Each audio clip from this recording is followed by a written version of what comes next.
Good evening students, स्वागत है आपका SMD campus official YouTube channel में। और मैं आपके साथ श्री कृष्ण यादव।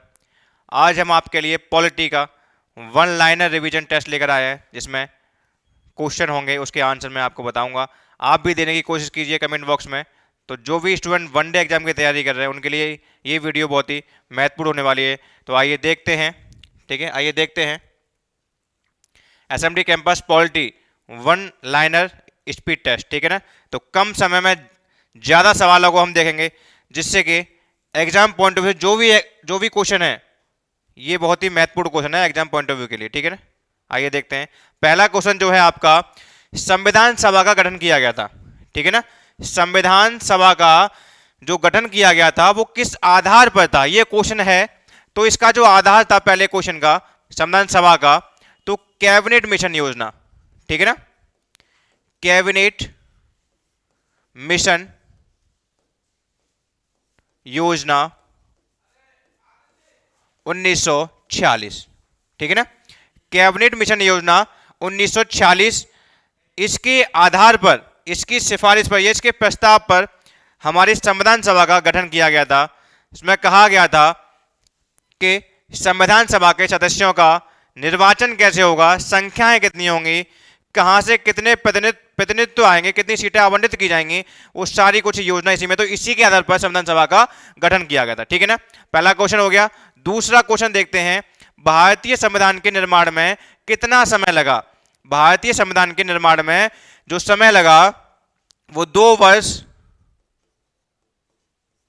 11 माह 18 दिन का समय लगा हमारे संविधान के निर्माण होने में। ठीक है ना। तो संविधान का निर्माण 2 वर्ष 11 माह 18 दिन में हुआ। क्लियर है। बहुत ही अच्छा क्वेश्चन है। पाकिस्तान के लिए पृथक संविधान सभा गठित की गई। ठीक है ना। तो ये गठित की गई थी 26 जुलाई 1947 को। ठीक है ना। 26 जुलाई 1947 को, 26 जुलाई 1947 को गठित की गई पाकिस्तान की संविधान सभा। क्लियर। आगे देखते हैं। स्वतंत्रता के पश्चात देश में रियासतें थीं। स्वतंत्रता के पश्चात देश में जो रियासतें थीं वो थीं 562। ठीक है ना। 562 लगभग स्वतंत्रता के पश्चात देशी रियासतें थी हमारे देश में। आगे है, भारत संविधान की प्रकृति क्या है। जो हमारा संविधान है उसकी क्या प्रकृति है। तो इसकी जो प्रकृति है वो एकात्मक और संघात्मक। ठीक है ना। एकात्मक और संघात्मक इसकी प्रकृति है संविधान की। क्लियर है। नेक्स्ट चलते हैं। शुरू में संविधान सभा में सदस्यों की संख्या कितनी थी। मतलब जब संविधान सभा का गठन हुआ, जब तय किया गया, तो कितनी सदस्य संख्या कैबिनेट मिशन योजना के तहत थी शुरू में, तो तब थी 389 सदस्य की। ठीक है ना। 389 सदस्य चुने जाने थे संविधान सभा के लिए, जो संविधान का निर्माण करेंगे। ठीक है ना। तो कैबिनेट मिशन योजना यह प्रस्ताव ही लाई थी कि 10 लाख लोगों पर एक सीट का आवंटन किया जाना था। तो ऐसे करके 389 सदस्य हुए थे शुरू में। लेकिन देश के विभाजन के बाद संविधान सभा में कितने सदस्य रह गए। जब मुस्लिम लीग अलग पाकिस्तान की मांग करी तो हुआ अलग पाकिस्तान, फिर सीटें कम रहकर कितनी रह गई, तो हम बात करेंगे 299। ठीक है ना। 299 सीटें देश के विभाजन के बाद हमारे संविधान सभा में सीटें रह गई। क्लियर है। समझ आ रहा होगा सभी को।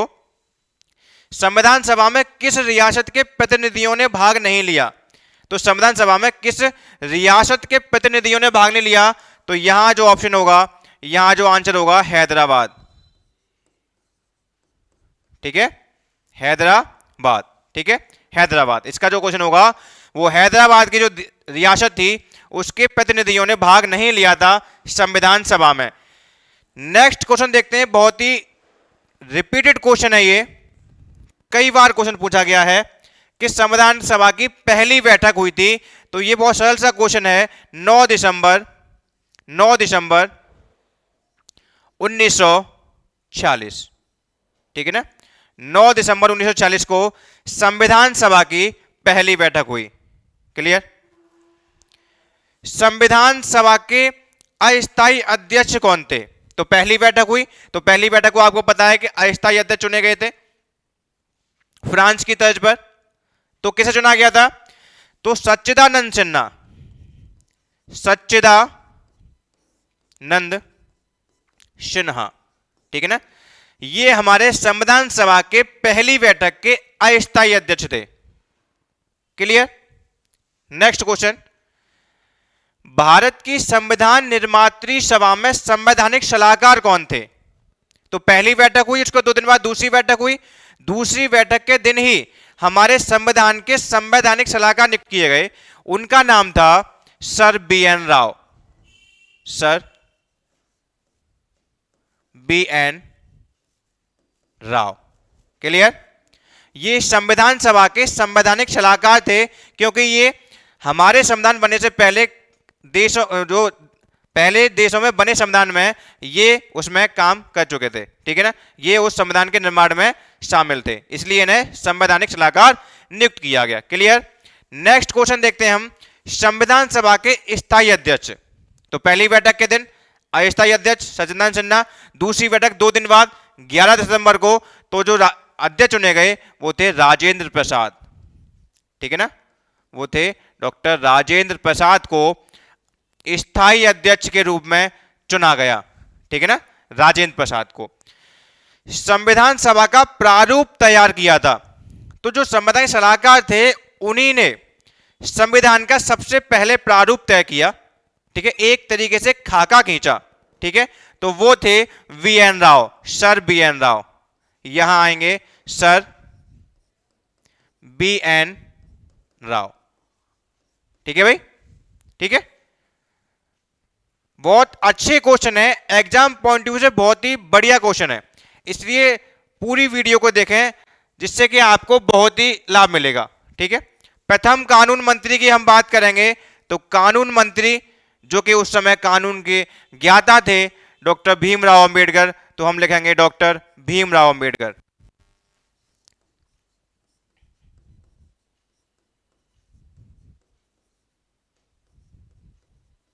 ठीक है, डॉक्टर भीमराव अंबेडकर। प्रारूप समिति 29 अगस्त 1947 को गठित की गई, उसके अध्यक्ष कौन थे? हमारे संविधान में कुछ समितियां बनाई गई, 8 बड़ी समितियां थीं और कुछ अन्य छोटी छोटी समितियां बनाई गई थी।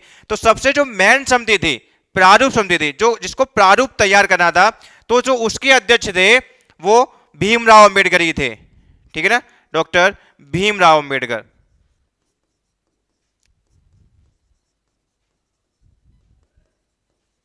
भीमराव अंबेडकर थे प्रारूप समिति के अध्यक्ष। इस समिति में 7 सदस्य थे अंबेडकर जी को मिलाकर, ठीक है ना। झंडा समिति के अध्यक्ष कौन थे? तो राजेंद्र प्रसाद। झंडा समिति के अध्यक्ष की हम बात करेंगे तो राजेंद्र प्रसाद जी, ठीक है ना, ध्यान रखेंगे आप लोग अच्छे से। आगे देखते हैं कि भीमराव अंबेडकर ने संविधान की आत्मा किसे कहा। देखिए, वैसे तो संविधान की आत्मा प्रस्तावना को कहा गया है, लेकिन अगर भीमराव अंबेडकर जी का नाम लेकर आता है क्वेश्चन, तो हम कहेंगे कि वी.आर. अंबेडकर ने संविधान की आत्मा को अनुच्छेद 32 को कहा है, ठीक है ना। अनुच्छेद 32 को संविधान की आत्मा कहा है, जो कि संवैधानिक उपचारों का अधिकार है, कि जो हमें मूल अधिकार मिले हैं, जो हमें 7 मौलिक अधिकार थे, एक खत्म होकर 6 मौलिक अधिकारों में वर्तमान में, अगर उनका हनन होता है तो आर्टिकल 32 ये सारे अधिकारों का उपचार करता है। अगर हनन होता है तो सीधे सुप्रीम कोर्ट जाने का रास्ता तय करता है आर्टिकल 32। तो इसी को डॉक्टर भीमराव अंबेडकर ने संविधान की आत्मा कहा है। क्लियर है सभी को? आर्टिकल 32। संविधान की कुंजी किसे कहा गया? कुंजी, संवैधानिक कुंजी। तो इसका आंसर होगा प्रस्तावना। क्लियर? प्रस्तावना को संविधान की कुंजी कहा गया है। क्लियर? आगे देखते हैं। संविधान की प्रस्तावना में धर्मनिरपेक्ष, बहुत ही बढ़िया, पंथ निरपेक्ष, यही ठीक है ना, समाजवादी, एक शब्द और इसमें जोड़ेंगे, अखंडता। अखंडता। तो ये जो शब्द हैं ये कब जोड़े गए प्रस्तावना में? तो प्रस्तावना में पहली बार संशोधन किया गया था, जिसमें 3 शब्द जोड़े गए थे, समाजवादी, धर्मनिरपेक्ष और अखंडता, जो कि 42वें संविधान संशोधन 1976 में। तो इसको आप लोग अच्छे से याद रखेंगे, 42वां संविधान संशोधन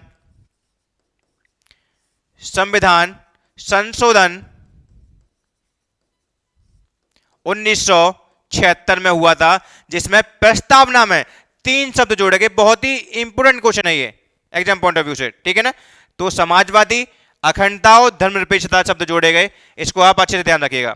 संविधान के प्रारूप पर बहस हुई तो 114 दिन संविधान के प्रारूप पर बहस हुई थी।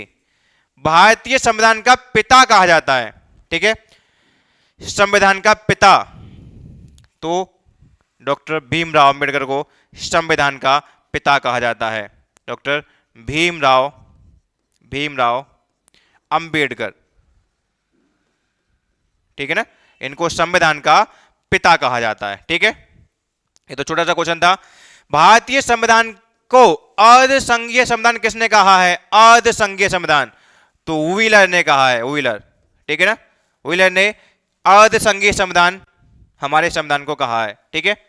आगे, मूल संविधान में अनुच्छेद, अनुसूचियां और भागों की संख्या क्या थी?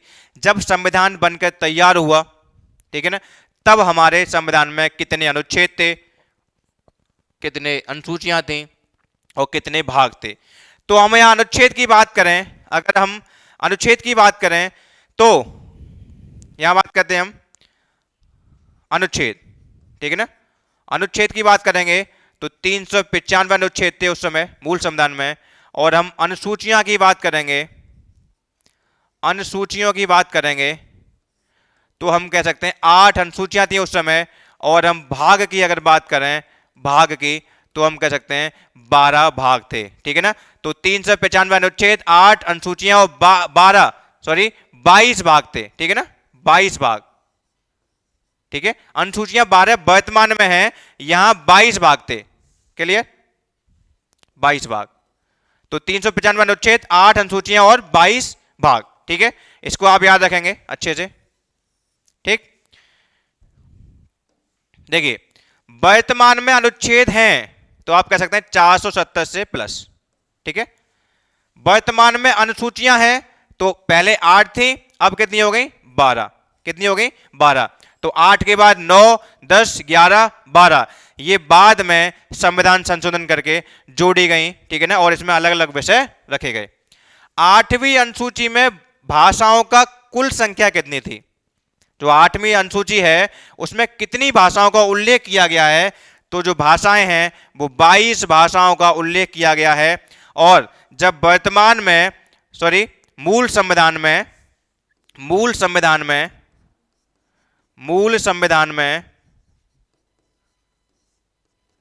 14 भाषाओं का उल्लेख था, ठीक है ना, 14 भाषाओं का उल्लेख था।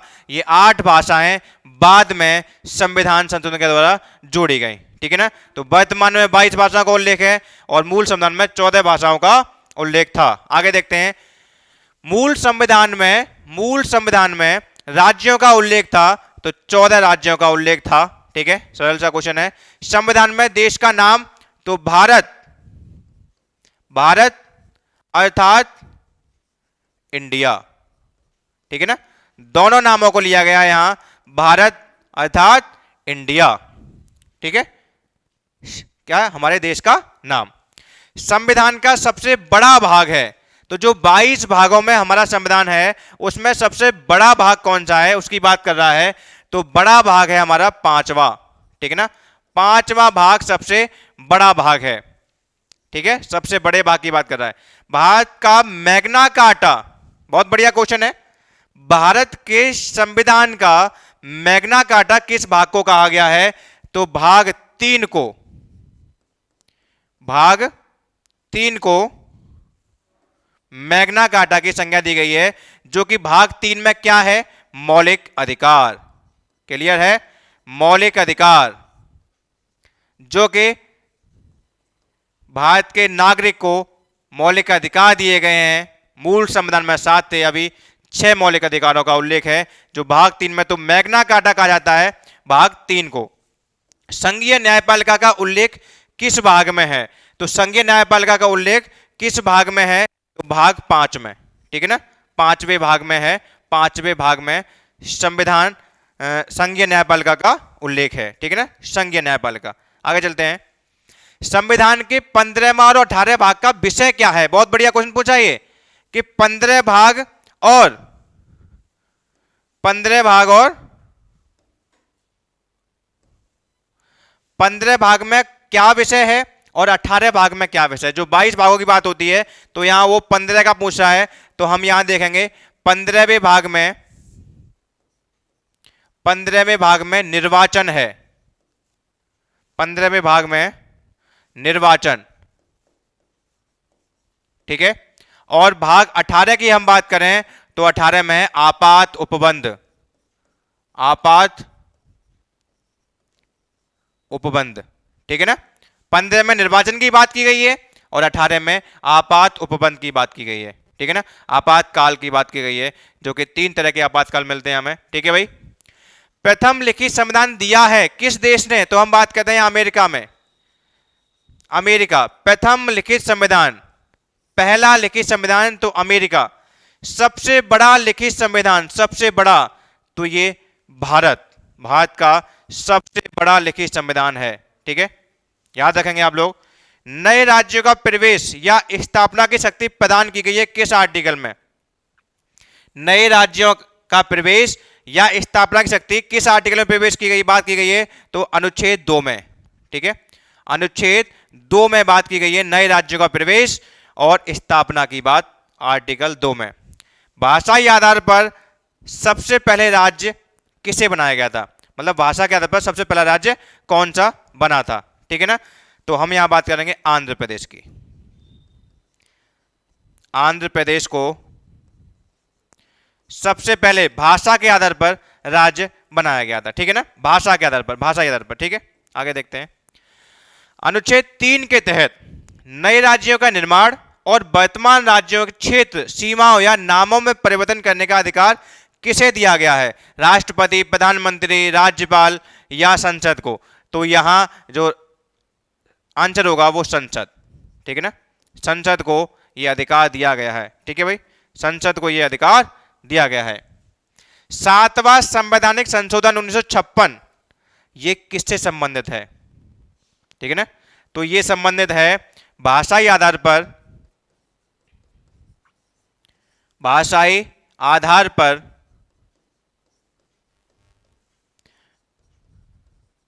राज्यों के पुनर्गठन से, ठीक है, राज्यों के पुनर्गठन से, भाषाई आधार पर राज्यों के पुनर्गठन से संबंधित 7वां संवैधानिक संशोधन। राज्य पुनर्गठन आयोग के अध्यक्ष, राज्य पुनर्गठन आयोग के अध्यक्ष तो फजल अली थे, ठीक है ना, फजल अली थे, याद रखेंगे आप लोग, फजल अली थे राज्य पुनर्गठन आयोग के अध्यक्ष। असम राज्य का गठन हुआ, असम राज्य का जो गठन हुआ तो 1956 में, ठीक है ना, असम राज्य का गठन हुआ 1956 में, क्लियर है, ठीक है। गोवा पूर्ण राज्य बना, गोवा पूर्ण राज्य बना किस संविधान संशोधन के द्वारा? तो हम बात करेंगे 56वां संविधान संशोधन, संविधान संशोधन 1987, ठीक है ना, 56वां संविधान संशोधन 1987 के द्वारा गोवा पूर्ण राज्य बना, क्लियर। सिक्किम जो 22वां राज्य दर्जा प्राप्त करता है राज्य के तौर पर, ये किस संविधान संशोधन द्वारा बना? तो हम यहां बात करेंगे 36वां संविधान संशोधन, 36वां संविधान संशोधन 1975, ठीक है ना, 1975, क्लियर, सभी को क्लियर होगा। धीरे धीरे पढ़िएगा, ये बहुत ही अच्छे क्वेश्चन है एग्जाम पॉइंट ऑफ व्यू से, सभी क्वेश्चन देखने हमें। दिल्ली को राजधानी का पूर्णतः दर्जा कब मिला? ठीक है ना, तो 69 69वां संविधान संशोधन, संशोधन 1991, ठीक है ना, ये दिल्ली को पूर्णतः दर्जा मिला राजधानी के रूप में। संविधान की संप्रभुता निहित है, तो संविधान की संप्रभुता निहित है, वो किस में निहित है? जनता में। ठीक है ना, जनता में। आप याद रखेंगे कि जो संविधान है उसकी जो संप्रभुता है वो निहित है जनता में। क्लियर? न राष्ट्रपति में, न प्रधानमंत्री में, न संसद में, वो जनता में निहित है। भारतीय संविधान में संघीय व्यवस्था, प्रशासनिक ढांचा का मॉडल कहां से लिया गया है? ठीक है ना, संघीय व्यवस्था का जो मॉडल है वो कहां से लिया गया है? आप लोग कमेंट करके बताइएगा कहां से लिया गया है। ठीक है ना, तो कनाडा, हम बात करेंगे कनाडा से संघीय व्यवस्था का मॉडल लिया गया है। ठीक है ना, कनाडा से संघीय व्यवस्था का हमारे संविधान में प्रोविजन है। ठीक है, भारतीय संसदीय शासन प्रणाली एवं विधि निर्माण प्रक्रिया की बात किस देश के संविधान से ये बात लिया गया है? ठीक है ना, ये प्रोविजन किस देश के संविधान से है? तो हम यहां बात करेंगे ब्रिटेन। ठीक है, ब्रिटेन से संसदीय शासन प्रणाली और विधि निर्माण प्रक्रिया आप अच्छे से याद रखेंगे। राज्य के नीति निर्देशक सिद्धांत, ये जो प्रावधान है ये किस देश से लिया गया है? हम इसकी बात करेंगे तो आयरलैंड।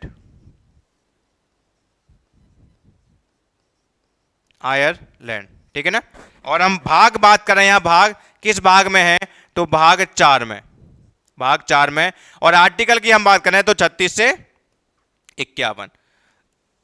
यहां से 3 क्वेश्चन आपके कवर होंगे कि नीति निर्देशक सिद्धांत का प्रावधान किस देश से लिया गया? तो आयरलैंड। आर्टिकल की हम बात करें तो 36 से 51, और भाग की हम बात करें तो 4। क्लियर है? राज्य के नीति निर्देशक सिद्धांत संविधान में वर्णित हैं। हाँ, तो वही क्वेश्चन आ गया। नेक्स्ट क्वेश्चन, अनुच्छेद 36 से 51। ठीक है ना, अनुच्छेद 36 से 51।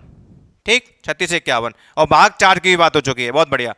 संविधान में आपातकालीन उपबंध लिया गया है। ठीक है, यहां कह रहा है संविधान में आपातकालीन उपबंध लिया गया है, तो आपातकाल की उपबंध की बात करेंगे तो 1935 भारत शासन अधिनियम। ठीक है ना, भारत सरकार अधिनियम 1935 से। और हम बात करें कि आपातकाल के समय, एक क्वेश्चन यहां बन जाएगा, आपातकाल के समय मूल अधिकारों का स्थगन,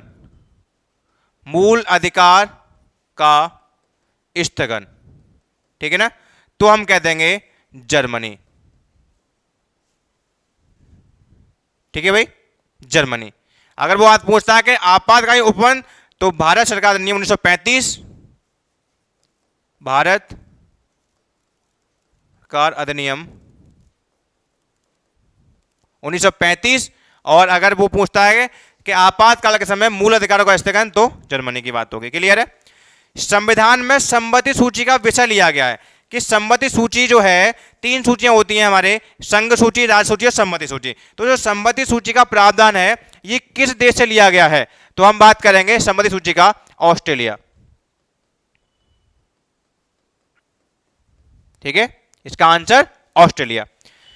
संविधान संशोधन की प्रक्रिया किस देश के संविधान से? जो संविधान संशोधन होगा, संविधान में हम किस प्रकार संशोधन कर सकेंगे, ये जो प्रक्रिया है ये कहां से प्रभावित है? तो इसका जो आंसर होगा दक्षिण अफ्रीका। देखिए, आप लोग वीडियो देख रहे हैं तो कमेंट करने की भी कोशिश करें कि भाई कमेंट बॉक्स में राइट ऑप्शन मुझसे पहले लिख दिया करें, जिससे कि पता चले कि वो क्वेश्चन आपको याद है या याद हो रहे हैं। ठीक है ना, संसद को संविधान में संशोधन करने की शक्ति प्रदान करता है। तो इसमें आर्टिकल पूछ रहा है कि किस आर्टिकल के तहत हम संविधान में संशोधन कर सकते हैं। तो इसका जो आर्टिकल होगा वो अनुच्छेद 368। बहुत ही महत्वपूर्ण है ये आर्टिकल 368, जिसमें संविधान संशोधन की प्रक्रिया के बारे में बताया गया है। ठीक है, संविधान में प्रथम संशोधन कब हुआ? तो 1951 में। प्रथम संशोधन 1951 में हुआ, और 51 में ही 9वीं अनुसूची भी जोड़ी गई थी। ठीक है, याद रखेंगे।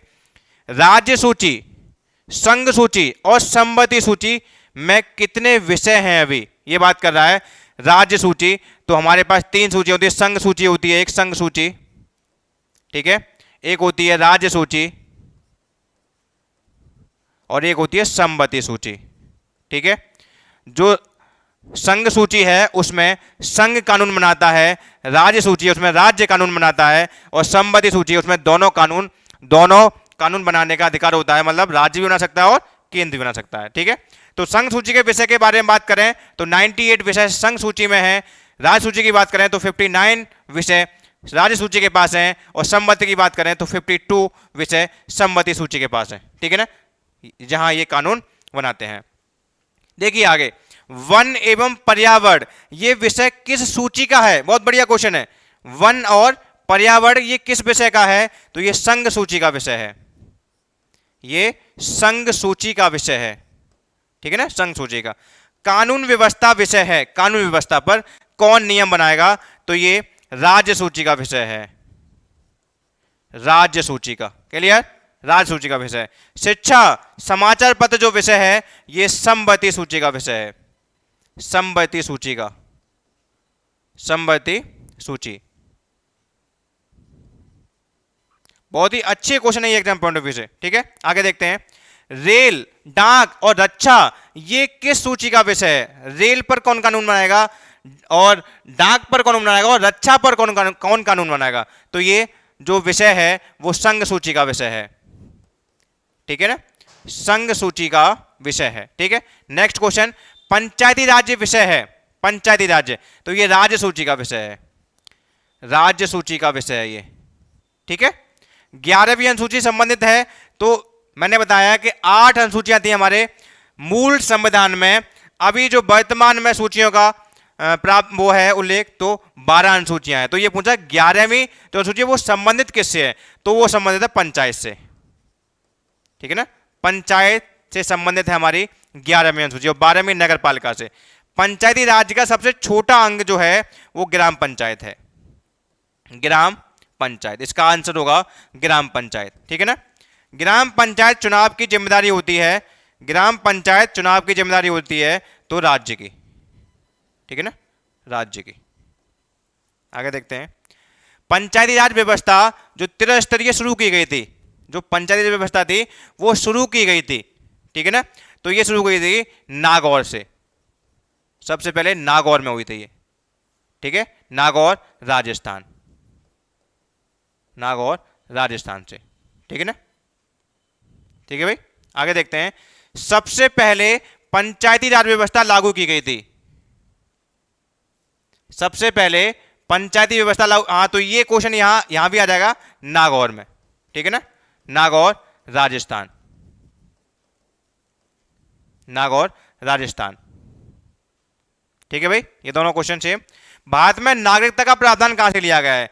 भारत में नागरिकता का प्रावधान जो लिया गया है वो कहां से लिया गया है? तो हम बात करेंगे नागरिकता जो ली गई है वो ली गई है कहां से? ब्रिटेन से। ठीक है ना, ब्रिटेन से। और नागरिकता जो है आर्टिकल की, अगर हम यही बात कर लें आर्टिकल की, अनुच्छेद तो 5 से 11 में मिलती है, और भाग की अगर हम बात करें तो भाग होगा 2। ठीक है ना, भाग 2। भारत की नागरिकता लेने तथा खोने के लिए न्यूनतम अवधि है, तो नागरिकता अगर हमें लेनी है तो 7 वर्ष हमें रहना पड़ेगा, और नागरिकता अगर खोती है तो 7 वर्ष हमें भारत से बाहर रहना पड़ेगा। ठीक है ना, तो नागरिकता समाप्त हो जाएगी। मौलिक अधिकार संविधान के किस भाग में स्थित हैं?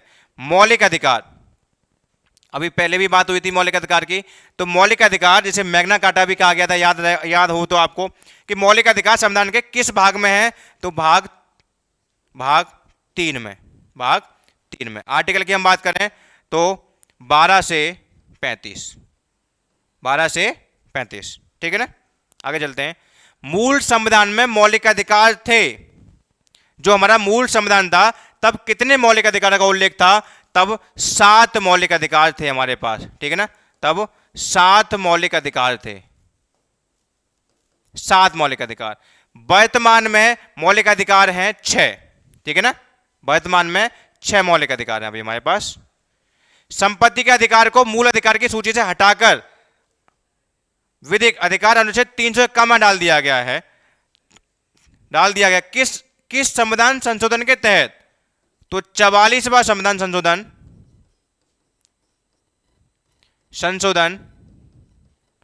1968 1978 को, 1978, ठीक है ना, 1978। आगे देखते हैं, व्यक्तिगत स्वतंत्रता की रक्षा के लिए महत्वपूर्ण रिट याचिका है, मतलब किसी व्यक्ति की स्वतंत्रता के लिए हम कौन से रिट दायर कर सकते हैं, ठीक है ना, जो आर्टिकल 32 के अकॉर्डिंग है। तो यहां बंदी प्रत्यक्षीकरण, बंदी प्रत्यक्षीकरण, ठीक है ना, बंदी प्रत्यक्षीकरण। देखिए आगे, वर्तमान में अनुच्छेद 51 का में वर्णित मूल कर्तव्यों की संख्या, जो 51 का है भाग 4 का, उसमें मौलिक कर्तव्य मतलब फंडामेंटल ड्यूटी जो है वो कितनी है, ठीक है ना, तो 11 हैं। हमारे मौलिक कर्तव्य जो हैं वो 11 हैं, ठीक है। और ये कब जोड़े गए, तो 42वां संविधान संशोधन, 42वां संविधान संशोधन 1976 में, ठीक है ना। तो जब ये जोड़े गए थे तब 10 थे, और वर्तमान की हम बात करें तो हमारे पास 11 मौलिक कर्तव्य हैं, ठीक है ना। और जोड़े ये गए थे सरदार स्वर्ण सिंह समिति की सिफारिश पर, सरदार स्वर्ण सिंह समिति की सिफारिश पर, ठीक है ना। इसको आप याद रखेंगे अच्छे से। मूल कर्तव्य को शामिल किया गया था, तो वही क्वेश्चन मैंने यहां बता दिया। इसको देखेंगे कि 42वां संविधान संशोधन 1976 के द्वारा हमारे मूल संविधान में ये जोड़े गए थे, ठीक है ना। अस्पष्टता का अंत किया गया था किस आर्टिकल के तहत, तो आर्टिकल 17 के तहत, ठीक है ना। अस्पष्टता का अंत किया गया था, ठीक है। अस्पष्टता विरोधी कानून बना, तो बना ये 1956 में, ठीक है, इसको याद रखेंगे। प्रेस की स्वतंत्रता वर्णित है, तो आर्टिकल 19 का 19 का काम है, प्रेस की स्वतंत्रता वर्णित है। चौथा स्तंभ किसे इंगित करता है, तो प्रेस को, मीडिया को, ठीक है, प्रेस को। बहुत अच्छे क्वेश्चन है। प्राण एवं दैहिक स्वतंत्रता जो है वो किस आर्टिकल में वर्णित है, प्राण एवं दैहिक स्वतंत्रता मतलब आपके प्राण जो है वो विधि द्वारा स्थापित प्रक्रिया के द्वारा ही लिए जा सकते हैं, अन्यथा नहीं। तो ये आर्टिकल 21,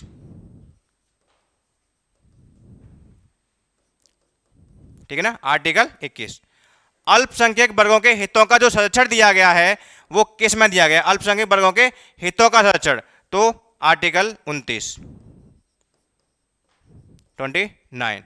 ठीक है।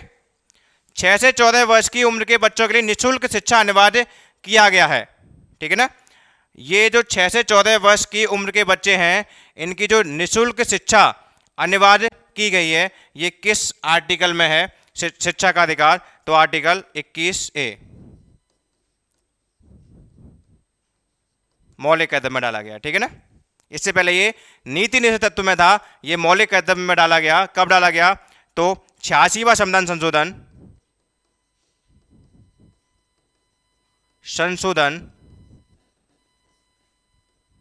2002, ठीक है, 2002। 14 वर्ष से कम आयु के बच्चों द्वारा जोखिम भरा काम करवाना अपराध है, ठीक है ना। तो ये आर्टिकल है आपका अनुच्छेद 24। भारत का प्रथम नागरिक होता है, तो राष्ट्रपति, ये बहुत सरल क्वेश्चन है, राष्ट्रपति, ठीक। भारत के प्रथम राष्ट्रपति थे, तो ये तो और अच्छा क्वेश्चन है, छोटा सा, राजेंद्र प्रसाद, ठीक है। संविधान के किस अनुच्छेद के अनुसार राष्ट्रपति पद की व्यवस्था की गई है, बहुत बढ़िया क्वेश्चन है, कई बार पूछा गया। संविधान के किस अनुच्छेद के तहत राष्ट्रपति पद की व्यवस्था की गई है, तो अनुच्छेद 52, ठीक है। राष्ट्रपति त्यागपत्र सौंपता है अपना, तो उपराष्ट्रपति को, उपराष्ट्रपति, ठीक है। और राष्ट्रपति एवं उपराष्ट्रपति के कार्यकाल की अगर बात आती है तो 5 वर्ष, ठीक है ना, 5 वर्ष। तो आज की जो क्वेश्चन सीरीज थी उसमें इतने ही क्वेश्चन थे। आज के लिए धन्यवाद। तो ये जो भी क्वेश्चन है आपके लिए बहुत ही एग्जाम पॉइंट ऑफ व्यू से बहुत ही महत्वपूर्ण थे। तो जो भी स्टूडेंट वनडे एग्जाम की तैयारी कर रहे हैं वो जरूर इस वीडियो को देखें, और वीडियो अगर पसंद आए तो सब्सक्राइब और लाइक करें। आज के लिए धन्यवाद।